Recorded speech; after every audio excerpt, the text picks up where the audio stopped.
দাঁড়িয়ে 2026 আমরা যদি সংখ্যা তত্ত্ব অনুযায়ী ধরি তাহলে আমাদের ধরা হয় কি 1 থেকে 9। তো এই 9 অনুযায়ী মানে 9-এর পর কিন্তু আবার পুনরায় 1 আসে। সুতরাং 2026টাকে যদি আমরা কাউন্ট করি, 2025 কাউন্ট করে আমাদের শেষ সংখ্যা ছিল 9। এবার 9 তো শেষ হয়ে গেল, তাহলে 26 মানে পুনরায় কিন্তু সেই 1, এবং এই 1 আসা মানে আমাদের জীবনের অনেক পুনরাবৃত্তি ঘটবে। পুনরাবৃত্তি ঘটবে মানে হচ্ছে আমরা নতুনভাবে নিজেদেরকে কিন্তু গুছিয়ে নিতে পারি, আমরা নতুনভাবে আমাদের যত ভুল ত্রুটি রয়েছে সেগুলোকে সলিউশন করা যেতে পারে। বিশেষ করে পরিবারের সাথে, পরিবারের লোকজনের সাথে, আত্মীয়ের সাথে যদি কোনো রকম মতভেদ থেকে থাকে, কোনো ঝগড়া বিবাদ থেকে থাকে, তাহলে 2026 একটি সুবর্ণ সুযোগ যেখানে আপনারা পুনরায় সেই সম্পর্ক, কুসম্পর্কগুলোকে সুসম্পর্কে পরিণত করতে পারেন। 2026 খুব ভালো সময়, মানে আমি তো সবসময় একটু ভালোটা বলবার চেষ্টা করি, খারাপটা বলি যদিও সেটা লাস্টে বলি, কারণ খারাপটা না জানলে, খারাপটার প্রতিকার প্রতিবিধান না করলে আমি ভালোটা কিন্তু ছুঁতে পারবো না, এটা হচ্ছে বাস্তব কথা। সেখান থেকে দাঁড়িয়ে 2026 খুবই ভালো স্টুডেন্টদের জন্য, খুবই ভালো যারা চাকরির সঙ্গে যুক্ত রয়েছেন এবং যারা সরকারি চাকরি খুঁজছেন। যদিও সরকারি চাকরির জায়গাটা প্রচণ্ড পরিমাণে আমাদের বর্তমান সময়ে কমে গেছে, তবুও বলবো যে কিছু মানুষের সরকারি চাকরি বা স্থায়ী চাকরির একটা সম্ভাবনা, কিছু সম্ভাবনা রয়েছে।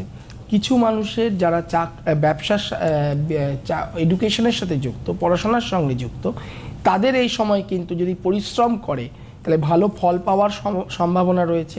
অনেক দিন ধরে যারা মেডিকেলের জন্য চেষ্টা করছো, যারা সিভিল সার্ভিসের জন্য চেষ্টা করছো, পিএসসির জন্য চেষ্টা করছো, বা বিভিন্ন ধরনের এমটিএস থেকে শুরু করে মিসলেনিয়াস থেকে শুরু করে বিভিন্ন ধরনের এক্সামিনেশনগুলো দিচ্ছ, তাদের সফলতা পাওয়ার একটা সম্ভাবনা রয়েছে যদি পরিশ্রম তোমাদের থাকে। আর ভালো ফল দেবে ব্যবসায়ীদেরও, কিন্তু দেবে কিন্তু খুব ভালো, মানে তোমার ক্ষেত্রে যে খুব ভালো ফল যে একদম জানুয়ারির 1 তারিখ থেকে পাবে তা নয়, তা বলছি না, আস্তে আস্তে চেঞ্জ হবে, দেবে, কম্পারেটিভলি দেবে, 25-এর থেকে ভালো দেবে। কিন্তু যে জায়গাটা সতর্ক হওয়া দরকার সেটা হচ্ছে পলিটিক্যালি জায়গাটা, কারণ পলিটিক্সটাও তো আমাদের আশেপাশে সবসময় জুড়ে রয়েছে, এবং আমরা কিন্তু যে কোনো স্টেটের রেজাল্ট বেরোলে আগে টিভিটা খুলে বা মোবাইল নেটটা খুলে দেখি যে কি নিউজ আসছে। তো সেখানে দাঁড়িয়ে ওই হাওয়ার রদবদল একটা সম্ভাবনা রয়েছে, কারণ দেখো রবি হচ্ছে পিতা, গ্রহদের পিতা। তো আমাদের পলিটিক্যাল পিতা কে? আমাদের সেন্ট্রাল। তাই সেন্ট্রাল গভর্নমেন্টের দিক থেকে বা সেন্ট্রালে যারা এখন পদে রয়েছেন, বিভিন্ন পদে রয়েছেন, তাদের ক্ষেত্রে কিছু শারীরিক অবনতির সম্ভাবনা রয়েছে। এমনকি শারীরিক অবনতির কারণে কোনো আমাদের রাষ্ট্রনেতা তার পদ ছাড়তে বাধ্য হতে পারেন, এই ধরনের সম্ভাবনাও কিন্তু রয়েছে।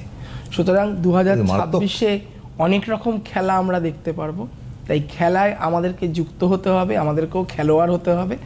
দেখা যাক 2026 কেমন যায়।